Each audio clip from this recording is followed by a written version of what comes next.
Visiting Tahoe. The latest version of macOS, Tahoe, has been out for a couple of weeks now.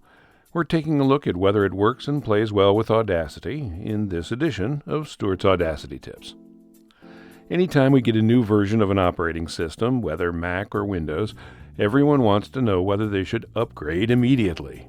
We know the first answer to that: help someone else out and pass this along so they'll know too. Let's get the obvious out of the way first. You've heard me say this many times before. If it ain't broke, don't fix it. There's no need to upset your production workflow just because your computer says there's a new version of macOS waiting to be installed.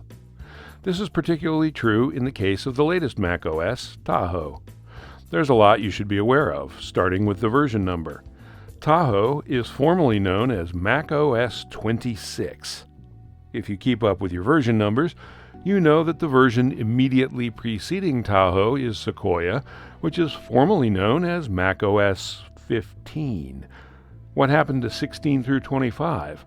Well, Apple decided to shift their versioning to calendar-based major versions and to treat their version numbers like the automobile industry treats their model years. Each model year starts in autumn of the previous year. Since Tahoe was released in September of 2025, it's called version 26. This means that going forward, Apple plans to continue their trend of releasing a major release only in the fall of each year. This has been true for the last 11 versions, going back to 10.9 Mavericks in 2013. So don't worry that you've missed anything. The version number really did skip from 15 to 26. Next, let's talk about compatibility and the future. This is where things start getting important.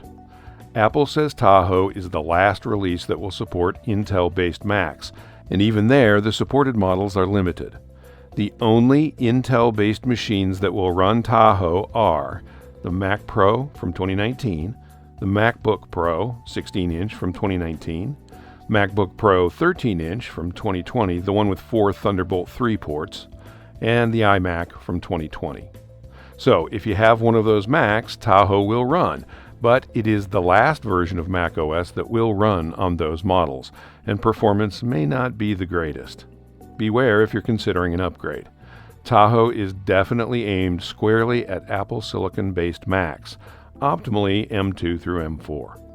My best advice for Tahoe is to hold off until you're ready for a new machine. Keep what's working just as it is. I still have a production MacBook that's running Audacity 2.4.2 on Catalina, which stays right where it is because it works, and I know I can count on it in a pinch. I tinker with other versions on newer machines so I can bring this information to you. That machine never gets fixed because it ain't broke. Now, as for Audacity on Tahoe, 3.7.5 runs fine as far as I've seen thus far. So if you do get a new Mac with Tahoe on it, you can download Audacity from audacityteam.org and be good to go.